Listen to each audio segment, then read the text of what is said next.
Et là c'est bon. Pour vérifier si c'est le bon moment, il faut voir si ça s'encrasse. Là ça s'encrasse pas. Donc ça c'est une taloche à gratter. Donc vous pouvez vous la fabriquer. Hein. Ça je crois que c'est un truc de charpentier que j'avais pris, une sorte d'équerre ils appellent ça, ou d'agrafe. Avec un lito que j'ai fait moi-même. J'ai crossé les pointes. Rien d'exceptionnel. Donc là on va pouvoir constater ce que je vous disais. Il faut vraiment en fait supprimer ce grain là, ce lisse. Dès que vous l'avez enlevé, vous pouvez être sûr que vous pouvez arrêter. Puisque enfin, dans mon cas j'ai pris soin quand même de boucher tous les trous. Vous n'avez pas besoin de faire plus. Au contraire, vous prenez plus de risques qu'autre chose. Donc je commence du haut vers le bas.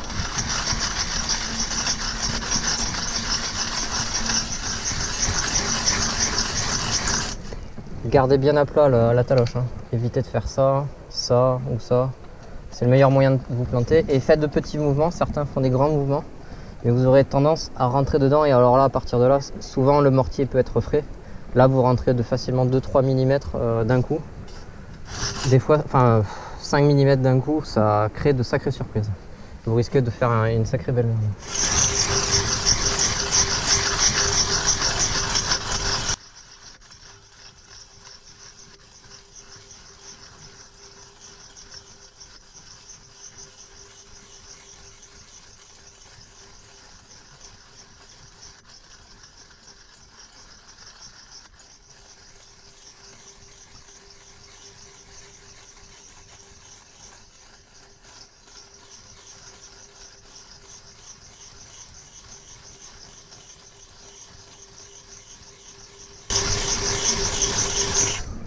Bon, personnellement, les puristes vous diront de ne pas gratter le mortier dans la journée, ou du moins d'attendre qu'il soit parfaitement dur. D'autres vieilles écoles, sinon, vous conseilleront de gratter le lendemain, ce qui n'est pas faux du tout. Honnêtement, gratter le lendemain, c'est le top du top, pour être sûr d'avoir quelque chose de vraiment impeccable. Par contre, il faut une application impeccable. Et il faut une santé aussi impeccable, parce que c'est vraiment un crève bonhomme. Là, vous ne le voyez pas, mais on peut voir au grain. Au grain, on peut comprendre que le mortier est légèrement frais et j'ai pas besoin d'insister. Et vous entendez pas crisser. Si vous entendez crisser, ça veut dire que là vous pouvez y aller. Hein. C'est presque du béton. Vous allez tellement y laisser la santé que vous allez regretter de ne pas vous y prendre. À la limite, comme je fais, vous verrez, ça va très bien se passer.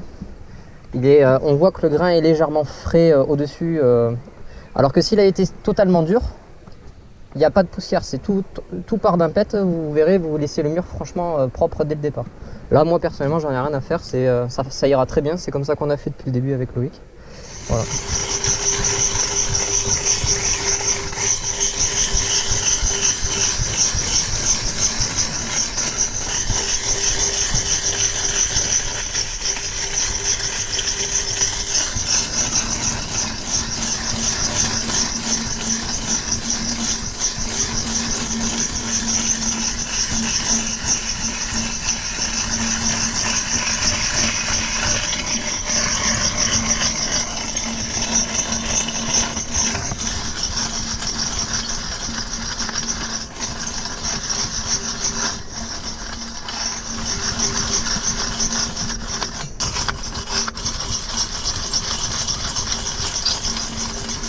Bon, ici, inutile de faire d'insister, je vais vous montrer. Surtout pas rayer.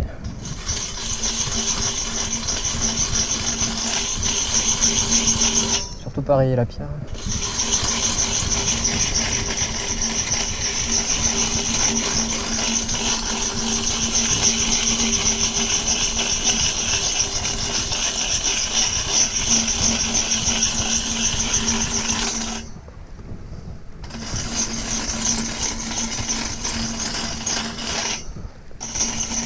Là à l'œil j'essaye d'égaliser pour qu'on soit sûr que ça fasse pas de vagues esthétiquement.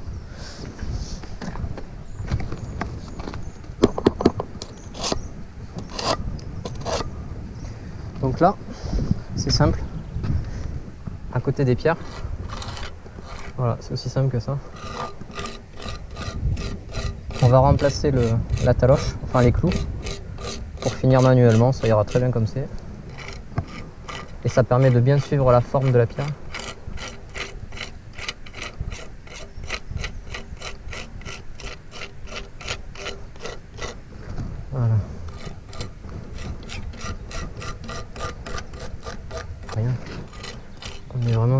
retour de mur qui est pas forcément vu.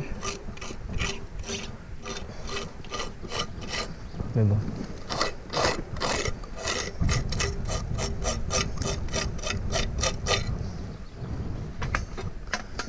Et on va faire comme ça.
Bon, le but de la manœuvre, c'est d'éviter de laisser des vagues, en fait, comment dire, des sortes de griffures, vous voyez. On le voit souvent des fois sur des talochers où les gens, on voit comme des sortes de petits tourbillons sur l'enduit, en fait. Ben, c'est tout simplement que déjà et d'une, peut-être que le maçon n'a pas respecté le fameux angle bien à plat et qu'il a eu tendance à rayer. Ou alors le plus souvent, il faut bien regarder votre taloche à gratter. Vous la regardez bien et il faut que toutes les pointes se regardent. Il peut y arriver qu'il y en ait une qui déborde par rapport aux autres et du coup ça va vous laisser un sillon régulier et vous comprendrez pas pourquoi ça vous arrive. C'est tout simplement parce qu'il y a une saloperie ou une des pointes qui est pas comme les autres.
si on prête l'œil, on a tendance à voir des sortes d'endroits où il y a des poches un peu bizarres. On dirait que il y a moins de petits trous là. Donc tout simplement, n'y prêtez pas plus attention que ça dans ce cas précis, toujours pareil. C'est un enduit traditionnel. Je vous expliquerai sur d'autres vidéos pourquoi je fais tout ça.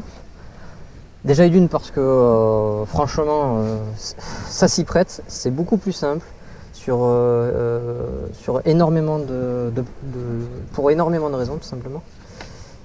On a fait tout le garage comme ça, et le garage on l'avait fait comme ça, pourquoi? Parce que justement, je vous montrerai prochainement, les enduits grattés de la maison étaient faits de la même façon. Voilà. Il n'y a strictement aucun intérêt de vouloir faire un enduit impeccable et lisse, avec des produits prêts à l'emploi peut-être, ceci n'empêche pas la chose, mais on aurait eu du mal à trouver le même grain. Voilà, alors qu'ici c'est quand même une maison qui a été faite, on l'imagine au niveau local, avec du sable local. Donc forcément, on a peu de chances de se tromper, c'est du gros grain du 04 en l'occurrence. Et on est dans le même ton que la maison. Voilà.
là, regardez bien. Hein. Ici, c'est lisse, brillant. On le voit bien. Lisse, brillant, c'est très... comment on pourrait dire ça? Oui. Ben. Donc ici, on peut voir que c'est parfaitement lisse, brillant. Et ici, c'est gratté, donc c'est mat. Là, on voit qu'il y a des manques. Ici, on voit que ça a été gratté. Et là, il y a un manque. Donc, faut bien le guetter.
Donc là, j'essaie de venir au maximum avec la taloche pour être sûr d'avoir une forme régulière et après avoir le minimum à gratter à la truelle.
Voilà, ici. Je pense qu'on ne voit pas forcément à la caméra. Mais j'avais gratté avant d'aller manger pour éviter de tacher les pierres. Le problème, c'est que j'ai légèrement frotté et on voit bien quand même que, étant donné que quand vous grattez pas au même moment, et bien forcément il ne faut jamais, mais jamais gratter un enduit, enfin faire un enduit gratté et gratter une partie puis attendre pour gratter la deuxième partie qui veut pas tirer. Surtout pas. Moi je me suis permis ça parce que je savais pertinemment que j'allais pouvoir regratter par derrière. Et vous allez voir, je sais pas si ça se voit, ici il a tendance à être légèrement foncé, ce qui est normal puisque je l'ai gratté alors qu'il était frais. Alors que quand vous attendez le dernier moment, il a tendance à être extrêmement blanc. Voilà.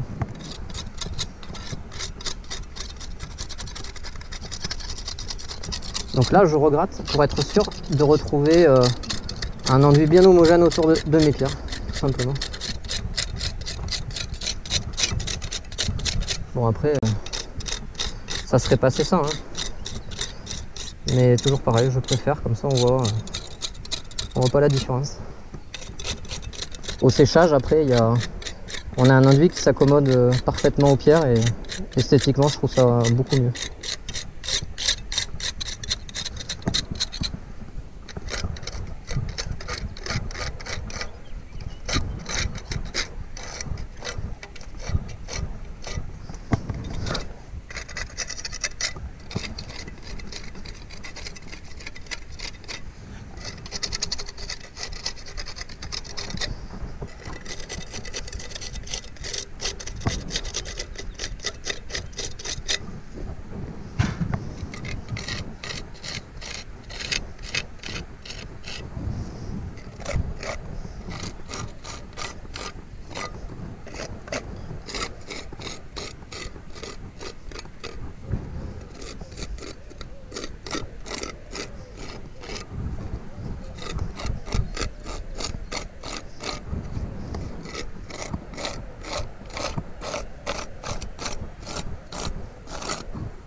En fait, pour résumer, j'ai attaqué les enduits, il était, allez,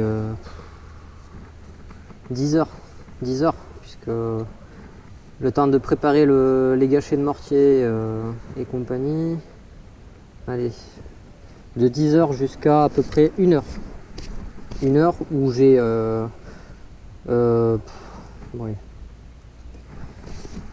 Étant donné que j'ai commencé l'enduit à proprement parler, commencé à l'étaler sur le mur, il était 10 heures, j'avais fini d'étaler, il était à peu près midi. De 10 heures à midi, donc là il va être 4 heures, de 10 heures à midi, donc je l'ai laissé tirer facilement. Il a 4 heures de séchage, vous avez vu l'exposition. Avec l'exposition, tout ça. Il est dans des conditions on va dire généreuses pour le maçon. C'est-à-dire qu'en fait l'enduit va pas avoir tendance à fariner dès le départ. Il va tirer progressivement et en plus vous allez pouvoir vous permettre de le gratter dans la journée. Donc moi ce que je conseille, si vous devez faire un enduit gratté, si possible, vous enduisez toujours le matin, le plus tôt possible à la limite. Comme ça, vous verrez que généralement, bon après, toujours pareil, hein, dépendre des surfaces que vous voulez, que vous envisagez.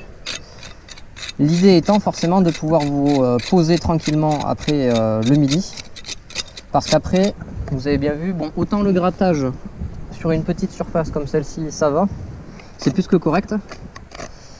Au contraire, c'est même rare quand ça se passe aussi bien. Souvent, il y a des petits trous par-ci par-là. Bon, là, en l'occurrence, c'était même pas des trous. J'entends vraiment par trou. Vous allez vous rendre compte que des fois, ben, même nous, on n'a pas suffisamment bien dressé le mur et on n'a pas suffisamment bien soigné l'application du mortier, ou on n'a pas mis suffisamment de mortier, tout simplement. Et bien, allez savoir. pourquoi ça nous arrive encore alors qu'on a de l'expérience. Mais toujours est-il que nous déjà, alors qu'on est habitué, qu'on est professionnel, on n'est pas non plus façadier. Les façadiers ont largement l'habitude, et puis les façadiers généralement ils utilisent des machines.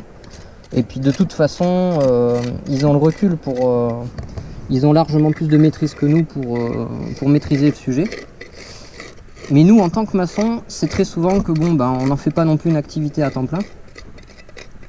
Régulièrement, on en fait, mais le temps de se remettre dans le bain, de se dire que la température est contre nous, de se dire que tiens, les gâchets sont pas forcément réussis au tout départ, ça arrive aussi.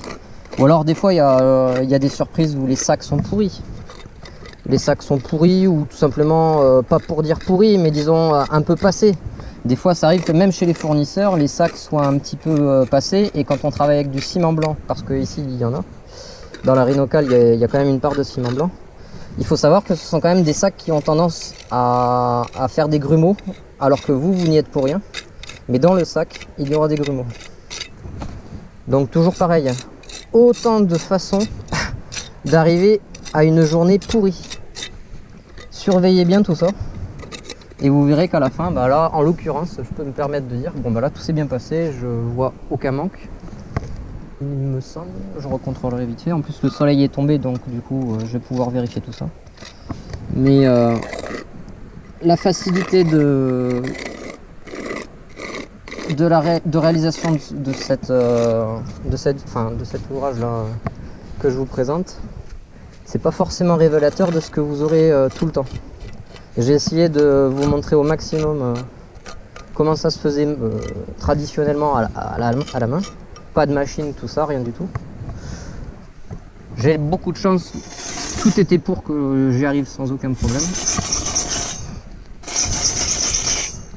Regardez, il n'y a pas de fissuration, l'enduit a été étalé de manière homogène. Bon là j'essaye de regarder pour voir si j'arrive à supprimer de temps en temps ce genre de truc. Mais ça sert à rien, tout a déjà été fait. Le bien est l'ennemi, et le mieux est l'ennemi du bien, comme on dit. Le mieux est l'ennemi du bien. Il faut savoir s'arrêter. Et ça, c'est pas forcément une des qualités que je pourrais avoir.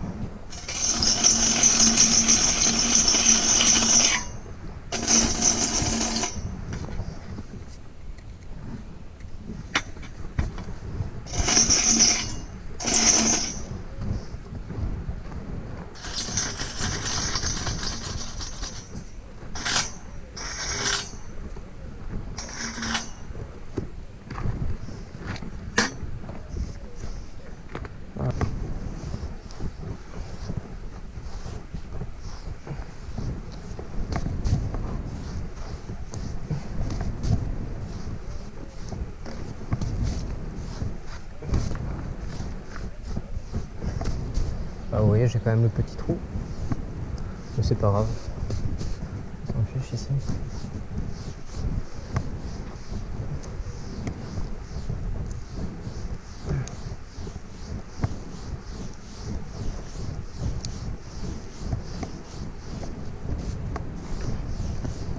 C'est pour éviter quand même que le mur soit salissant.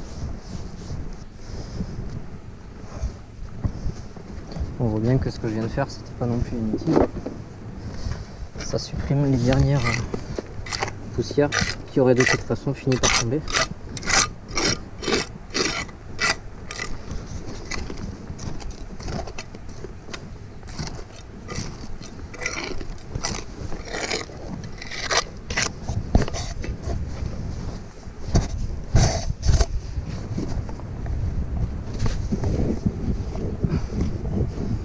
Et là je nettoie les pieds de mur parce qu'en fait si se met à pleuvoir, et puis même ne serait-ce que, il faut savoir que l'enduit qui tombe est quand même chargé en humidité.